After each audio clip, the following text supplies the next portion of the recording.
Right now at 6, see inside Missouri Southern's construction zones as the campus gets a makeover. And we've got some scattered showers and storms just starting to work into our far western counties. We'll talk about those and what the rest of our Thursday's looking like coming up. Plus, the Miami Public Library features a painter whose talent runs in the family all the way back to Hollywood legends. The 4 states' most watched news starts now.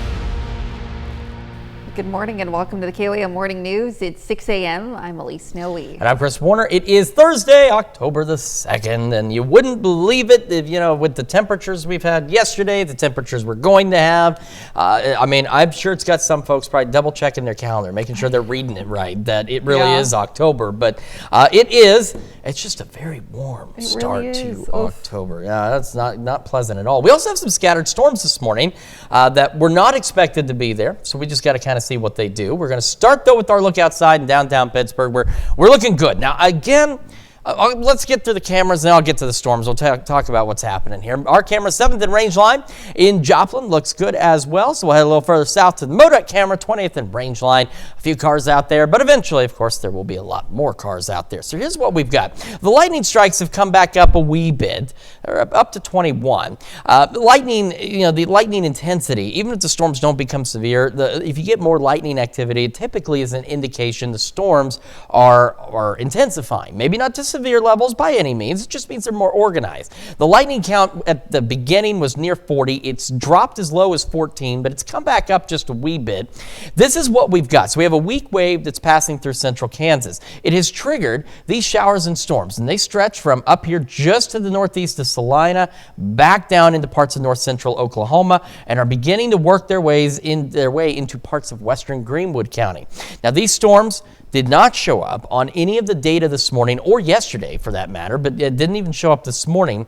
However, the expectation is, based on the wave that's passing through, is that they're going to die out as they roll east. They're going to start running into drier air. We don't really have a setup for thunderstorm activity.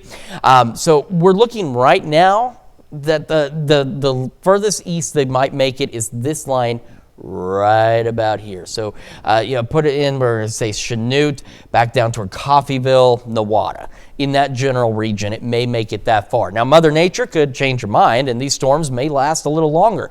We need rain across the area, so I personally am not opposed to it. I know some of you may have things outside. You may not want that rain right this minute, but we do need rain, and we'll see what these storms do exactly. You can see the line itself is kind of moving east-southeast across the region. So, again, we're not expecting anything strong or severe from any of this. We just want to see how far east it's actually going to make it, but you can see parts of it that tried to get organized are also beginning to die back out again. So we'll monitor that. Future track has picked up on at least a bit of it, but it's indicating just a couple of stray showers left by noon. Outside of that, we're looking majority of the region dry, sunny, and temperatures well above average again this afternoon. Temperatures this morning already above average for many of us. We do still have a couple of upper 50s out there, but you can see most of us back are now into the low to mid 60s. Got the warm spot in Lamar, it looks like, at 64, and the cool spot appears to be Parsons at 58 this morning. So again, either way you paint it, it's above normal. So we're going to throw some isolated storm chances out there for the morning hours, especially our far western counties. Otherwise, we're going to be dry.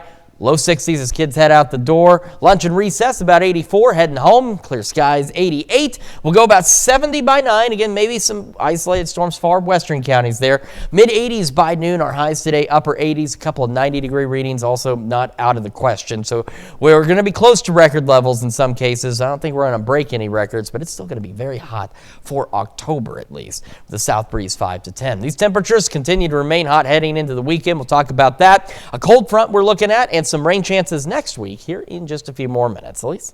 All right, Chris, thanks. Well, put on your hard hats. Construction is underway on the Missouri Southern State University campus as crews work on the new Welcome Center and the Roy Blunt Health Science Innovation Center. KOAM's Samantha Walker got a behind-the-scenes look and has more on what the future site will offer.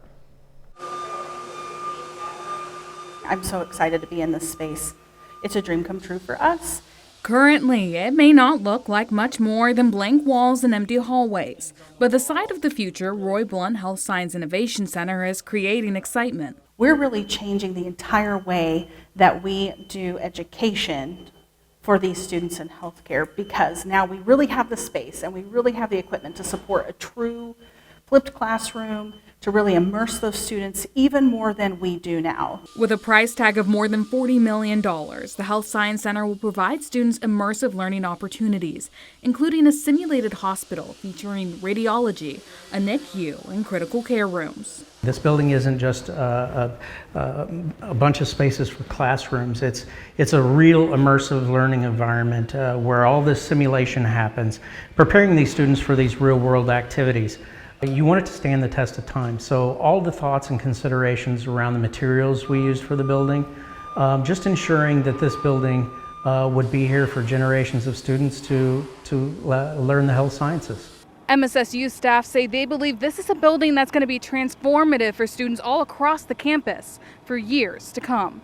Already I can't imagine this campus without this building. To see the potential of everything, it's just, it opens every door for every student. But I mean, we won't be able to go back, right? We'll have the ability to do so much advanced learning. We won't ever be able to go back. This will be here forever. It's a legacy. Reporting in Joplin, Samantha Walker, KOAM News. Missouri Southern plans to have the building completed and ready for students by fall 2026. And fall enrollment is up for a third consecutive year for the Kansas public higher education system. New state figures show enrollment at public universities is up 2.5%. Community college enrollment is up less than 1%. And technical colleges saw a whopping 6.3% increase in a headcount and a full-time equivalent enrollment. Overall, the number of students is up 2.2% compared to last year. And the Miami Public Library is a center for the arts in Ottawa County. Now, each month they showcase a different local artist in their display section. KOAM's Ty Parks introduces us to this month's artist, who not only has ties to the Sooner State, but ties to some famous Oklahomans. Well, God and family inspire me, first and foremost. Sean Gray is this month's featured artist at the Miami Public Library. Each month, the library picks a local artist to showcase. So promoting the arts is always a big, it's always something that we really want to do here.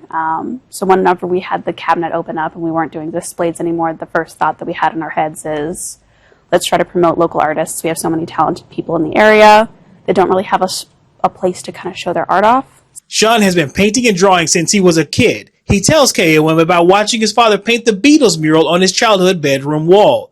Some might say being an artist runs in his veins, along with some famous family members. Well, my dad's a genealogist, but from what I gather, genealogy is first cousin once removed, I think is what they call it, from my mother's side of the family. And Will Rogers from my father's side, and from his mother's mother, who were Crosslands, part of the Ross family. They grew up in Sequoia County. His work is on display in the entryway, and he hopes everyone stops and takes a look. These hobbies can serve as an inspiration to others, something beneficial, something constructive, something that might unite people, maybe even bring joy and contemplation. In Miami, Oklahoma, Ty Parks, KOAM News. Sean's son and daughter have some of their work displayed there as well. They are also showcased at the Child Advocacy Group in Miami. And that's a look at this morning's top stories and weather coming up on the KOAM Morning News. Hundreds of thousands of federal workers will be furloughed, with some government services disrupted as a partial shutdown takes effect. I'm Erica Brown with more on the funding fight. And we have clear skies and warm conditions heading to the 4 states. Chris has another look at your Thursday forecast. You're watching the KOAM Morning News. Time now 6:09. We'll be right back, but first, here's a live look from Lopez Park in Parsons, Kansas.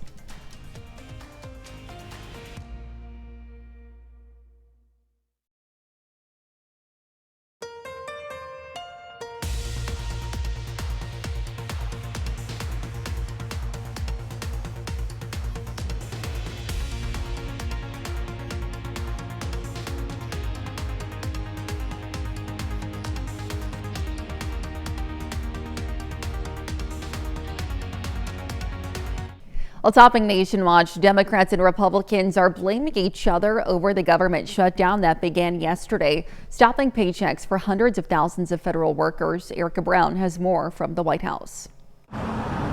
In the wake of a partial government shutdown, some government offices went dark, with thousands of federal workers told to stay home, and the blame game is in full swing. The Chuck Schumer AOC wing of the Democratic Party shut down the government. With Congress failing to pass a short-term funding bill, about 750,000 federal workers are expected to be furloughed. The Trump administration is also threatening mass firings as some government offices are shuttered. Republicans want to extend funding at current levels, but Democrats are holding out for concessions on health care, including extensions of Affordable Care Act subsidies and reversals of cuts to Medicaid. They're boycotting negotiations because they want premiums to go up on people in this country. They don't want to be held accountable. I just say to my Democrat colleagues who want to work on this, fantastic, that's great. Let's not hold hostage all of these innocent Americans. Government workers deemed essential, like air traffic controllers, TSA, and military personnel, will stay on the job but are required to work without pay. A lot of good can come down from shutdowns. We can get rid of a lot of things that we didn't want, and they'd be Democrat things. With thousands out of work nationwide, the pain could be widespread and cost the U.S. economy hundreds of millions of dollars a day. It could cause a little bit of a dent in the economy, but I don't think that's the issue. I actually think it's a much more personal issue that these people are going to struggle, and the people where they shop are going to struggle. This is the first government shutdown in nearly 7 years, with little sign of any breakthroughs. Erica Brown, CBS News, the White House. Now, hours after the shutdown, the Trump administration put on hold $18 billion in funding for New York City rail projects. The White House budget director said it was because the projects were based on unconstitutional diversity, equity, and inclusion principles. And still to come, Matthew McConaughey plays a hero bus driver in The Lost Bus based on California's deadly Camp Fire. Plus, warm and sunny conditions. Chris has another look at today's forecast.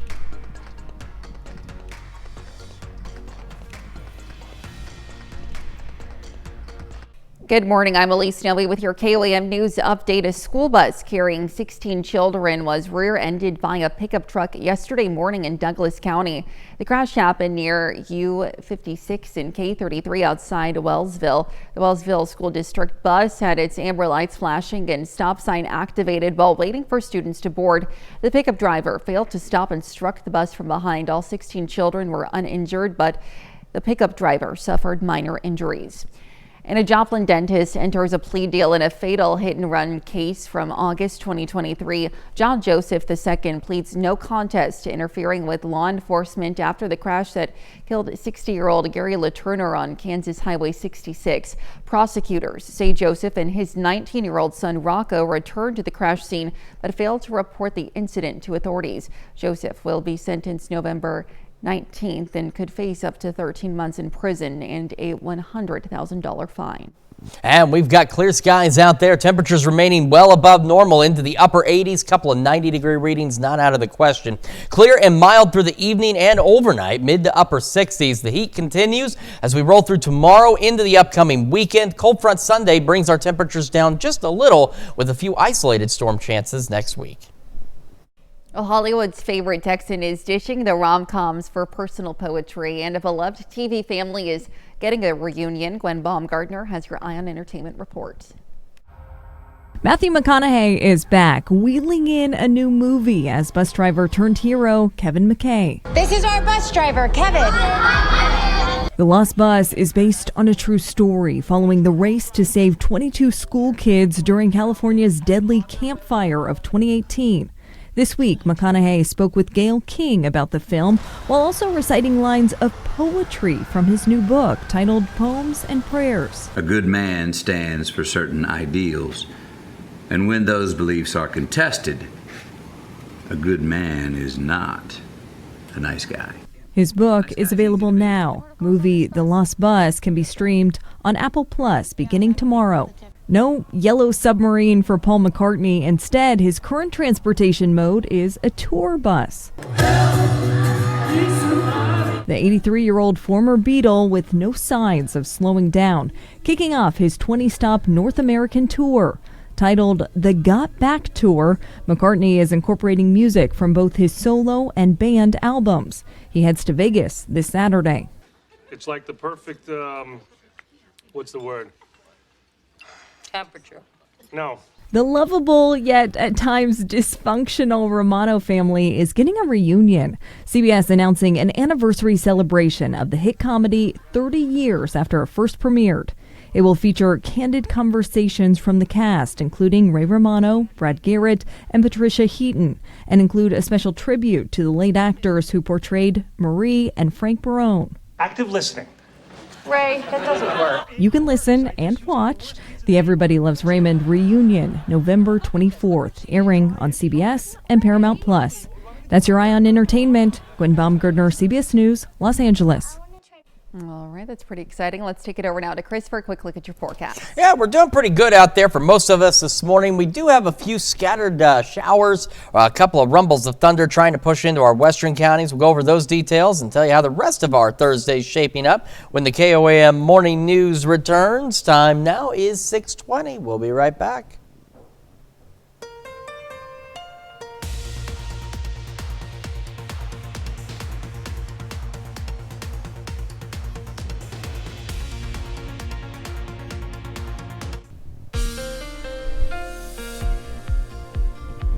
Welcome back to the KOAM Morning News, 622 on this Thursday morning. And you can see now we're down to 8 lightning strikes with this activity, and the bulk of them up to the north.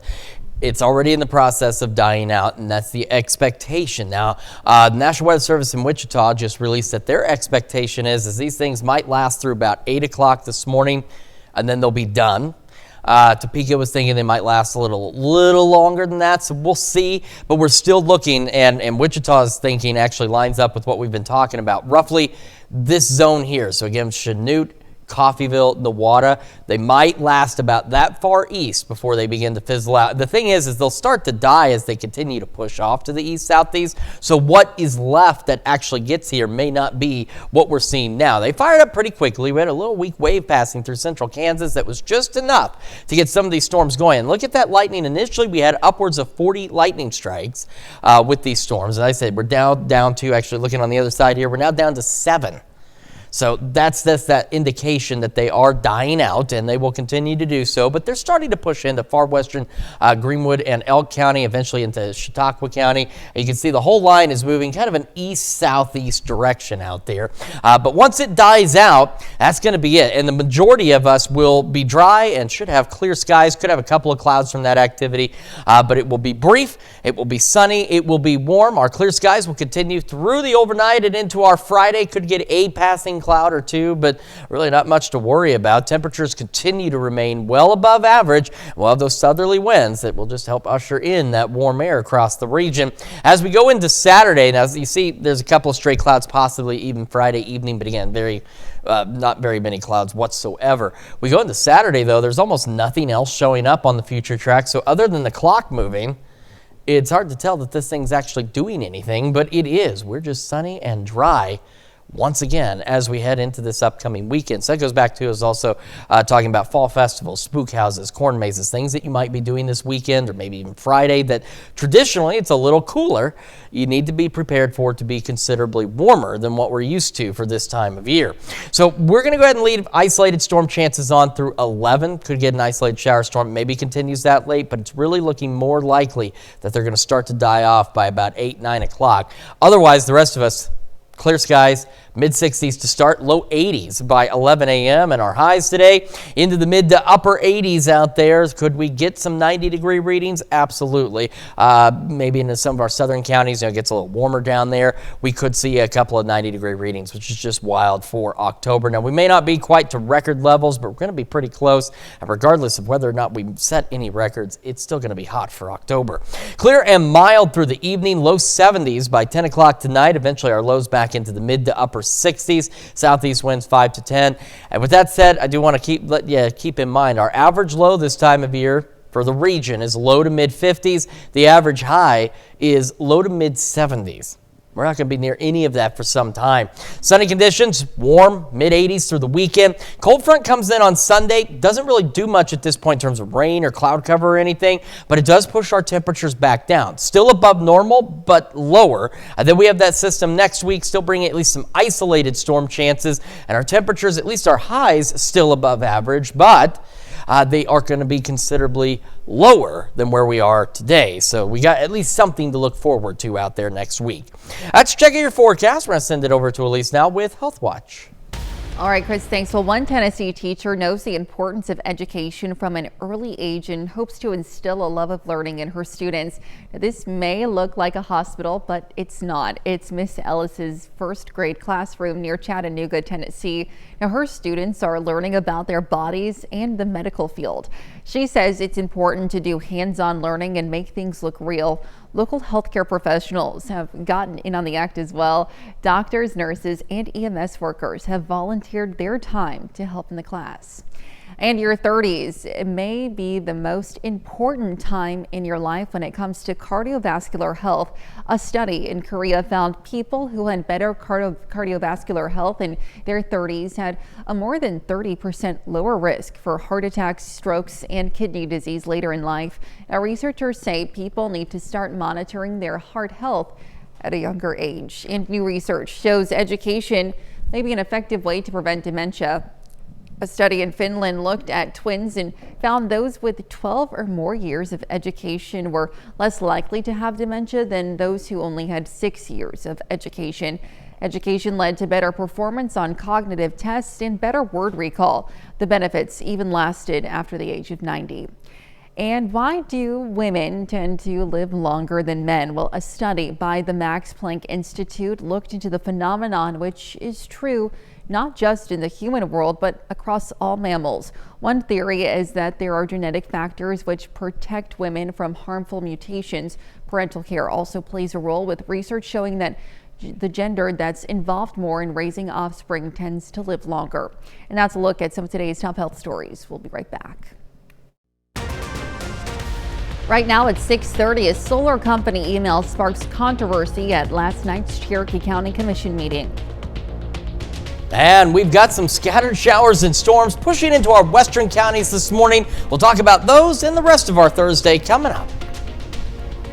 Plus, a municipal building in Joplin temporarily closes its doors to the public. We'll explain why. The 4 states' most watched news starts now. Good morning and welcome to the KOAM Morning News. It's 6:31. I'm Elise Snowy. I'm Chris Warner. It is Thursday, October the 2nd, though you wouldn't know it by stepping outside. I mean, it's the morning, okay? It's a little different in the morning, but by this afternoon, maybe you're up, you're watching us, but you're staying at home today. You're not going to be out until later. You need to dress appropriately for later, and I'm talking shorts and things like that because it is going to be a very warm day once again. Let's start with that live look outside downtown Pittsburgh, and there it is. We're looking pretty good. Most of us have clear skies this morning, but we do have some scattered storms starting to push into our area. Our camera 7th and range line in Joplin also looking pretty good this morning. Still obviously a bit on the dark side. A sunrise is going to be just a little after 7 a.m. And MoDOT camera 20th and range line in Joplin also looking good this morning, getting a few more cars out there on the roadway. Let's take a look at the Skywatch Storm Tracker, though. So we're back up to 8 lightning strikes. So just to give you an idea, the reason the lightning strikes kind of matters, they're an indication of storm strength, not necessarily them becoming strong or severe. It's just, are they organized, or are they growing, or are they dying? At the peak of this, we had 40 lightning strikes. You can see we're now down to 8. But we still have the 8 lightning strikes. So here's a quick look at those showers and storms starting to push in to western Elk County. So still west of K99, but starting to work in. You head up north, Eureka. You're probably hearing some thunder. You can probably see some of those lightning strikes off to your south and west. And so this activity moving in there, eventually moving in to parts of Chautauqua County. Now, as of right now, the general expectation is that these storms will not make it much beyond about that line right there. That's the expectation. But again, they weren't really expected this morning, so we'll see what they do. We're not expecting anything strong or severe, but again, going from 40 lightning strikes down to now 7 in this zone, is that indication that they're already in that dying state. The line itself is trying to work off to the east-southeast, so still some of us could get some rain. Unfortunately, most of us will remain dry, and I say that because we do need more rain across the area. Future tracks showing maybe a lingering shower or two from these things at noon, and a few clouds might be possible. Otherwise, we're going to have clear skies. It's going to be sunny. It is going to be warm. Our temperatures this morning already above normal out there. We've got some upper 50s. Parsons is the cool spot at 58. Most of us into the low 60s as we get this day underway. Excuse me, I was doing everything I could. Thank you. I was doing everything I could to stop that, and it just didn't work. So again, for our western counties, a couple isolated shower storms possible. The rest of us should be dry, low 60s as kids head out the door. About 84 for lunch and recess, 88 on that trip back home. We're going to go about 70 by 9, mid 80s by noon. Our highs today, upper 80s. Couple of low 90s, not out of the question, but the majority of us into the upper 80s, south winds 5 to 10. We're going to talk about how much longer the upper 80s last and when we might get some relief from this heat here in just a few more minutes. Elise? All right, Chris, thanks. Well, an email creating concerns over zoning and landowner rights prompts heavy attendance at last night's Cherokee County Commission meeting. Tensions rose over a proposed 255 megawatt Rainbow Springs solar project. Now, in July, we told you about a Wichita State University study showing the project could generate $532 million in economic growth and $38 million in new government revenue.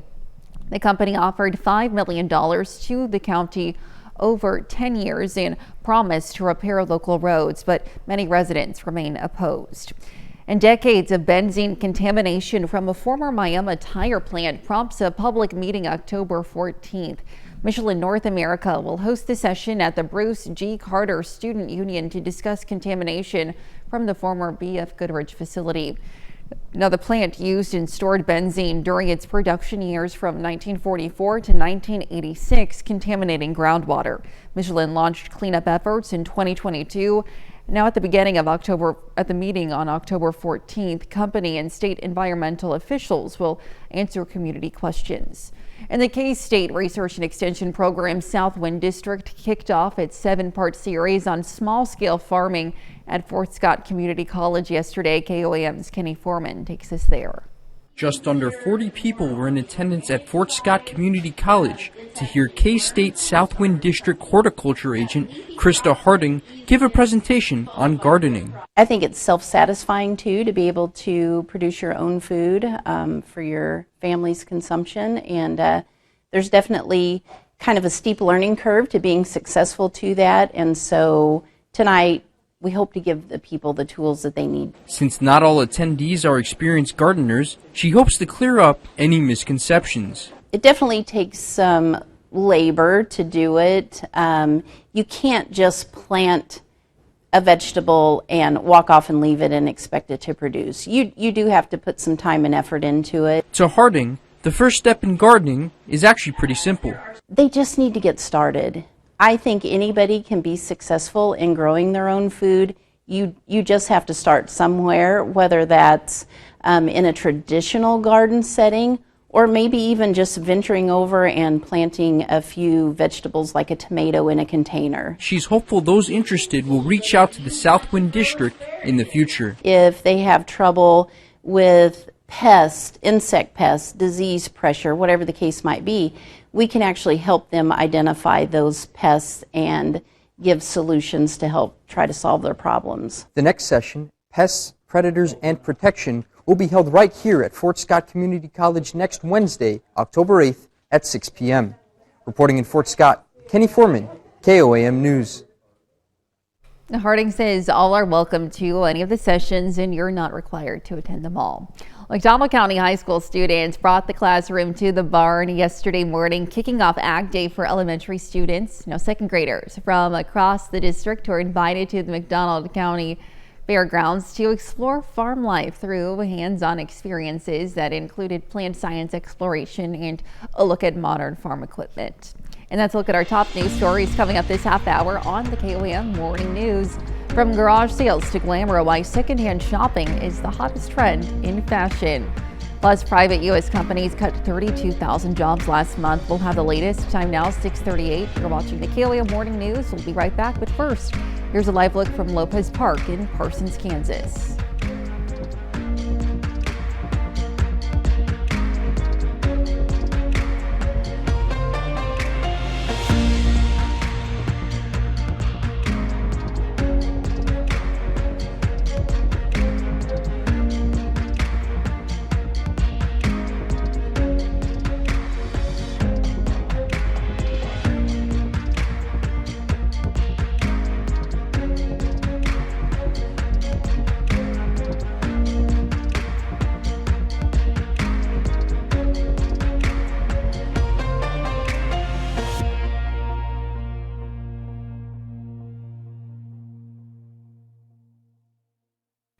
Well, in Consumer Watch, ADP's latest national employment report shows that payrolls at private U.S. companies fell by 32,000 jobs last month.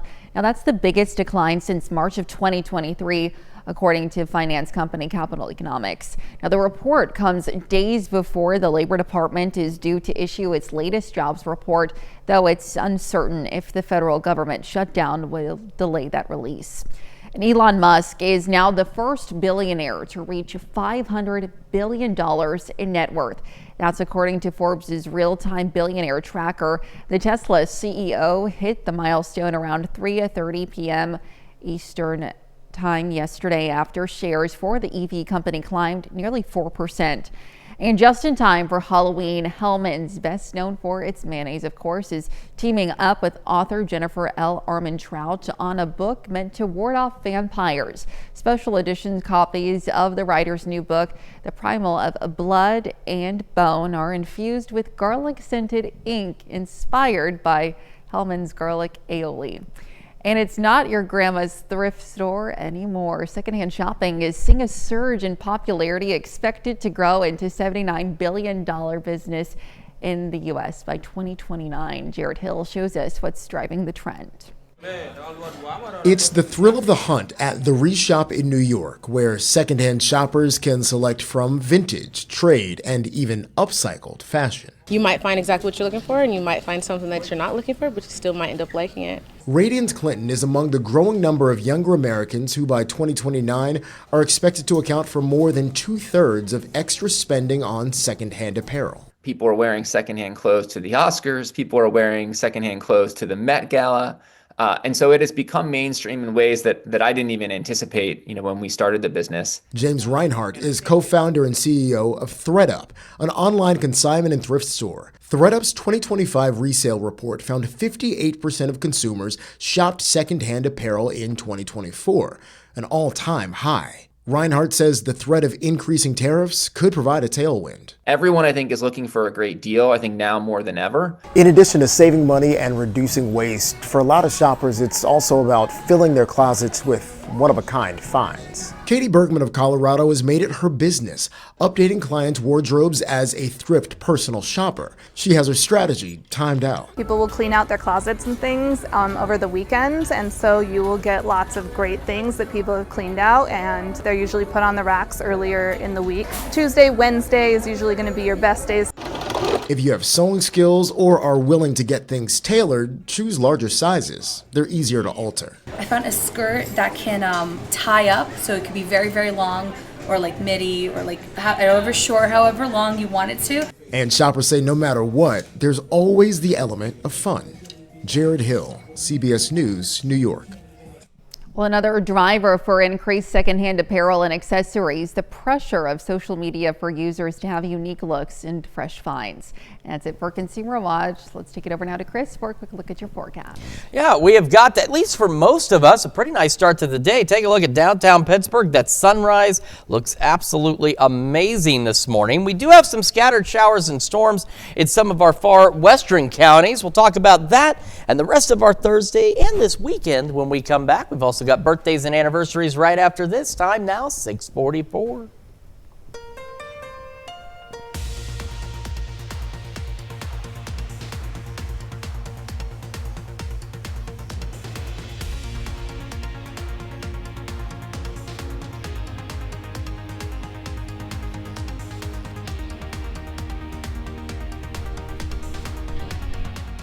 All right, time for some Thursday birthdays, and we're going to start. This is a unique situation. These young boys, not twins, they are cousins born just a few hours apart in Oswego. It's Mason and Riker Zwalen, each celebrating birthday number 11. And talk about a special birthday celebration indeed. Happy birthday. Yes, happy birthday, and a happy 12th birthday to Landon Omi in Pittsburgh.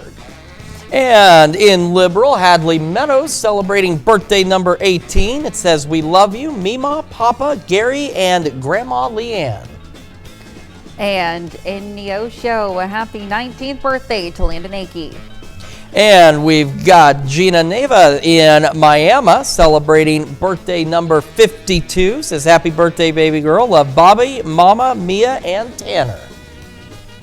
And a happy 65th birthday to Galen Zook in Columbus. It says here, happy birthday to the man, the myth, the legend. This is, I didn't even realize, this is Rhonda's husband. Rhonda, who works in HR here. Rhonda Zook, who I have no doubt pretends sometimes that there's not a south end to this building. She handles a lot of stuff, and Galen, you are an incredible person. Rhonda's an incredible woman, and a very happy birthday to you indeed. We also have Lynn Kissinger in Carthage celebrating birthday number 84 with lots of love from your family. And last but not least, Phyllis Costin celebrating birthday number 87 in Altamont. All right. A great list of birthdays and anniversaries. These ones came with more messages, and I said we really do enjoy passing these messages along to your loved ones. And if you would like to celebrate their special occasion, your special occasion, whatever special occasion, Elise has information you need to know. Yes, please submit your birthdays and your anniversaries to birthdays@koamnewsnow.com. Be sure to meet the deadline at the bottom of your screen, and also please include the date of your celebration as well. Of course, very important information there. We've got some important information for you this morning as we got a few scattered showers and thunderstorms out in our western counties this morning. Not much expected. In fact, take a look at that number in the corner up here. We're down to 2 lightning strikes. Like I said, at the beginning of this, at about approximately 4 a.m., we were at 40. We're winding down on the lightning strikes. In fact, the only 2 out there, you can see them right here in the parts of northern Elk County and southwestern Greenwood County. So near Twin Grove and to the northwest of Howard, west of K99. Those are the only 2 lightning strikes. Lightning is a key factor in determining the strength of storms. Not necessarily, they don't have to be severe, but the lightning count determines, are they winding down or are they winding up? And in this case, given that we started with 40 and we're down to 2, they're definitely winding down. So we're getting into western Greenwood County now, still west of Eureka, coming in on 54 and 400. West of Howard and Twin Grove, we've got them, and they're now starting to enter the northwestern corners of Chautauqua County out there. And then, of course, we have a few more stretching back down towards 60, back through Osage County and Ponca City. And this line stretches all the way up north here. So this is just to the west of Manhattan, Kansas. It's not strong, it's not severe, obviously, nor is it expected to be. These storms fired up again about 4 o'clock this morning or so, but the expectation is they're going to begin dying out. In fact, they're already in a dying state, considering, look at all that lightning in the beginning to where we are now. They're already in a dying state. There's some disagreement because, again, they weren't showing up on the computer data yesterday or this morning.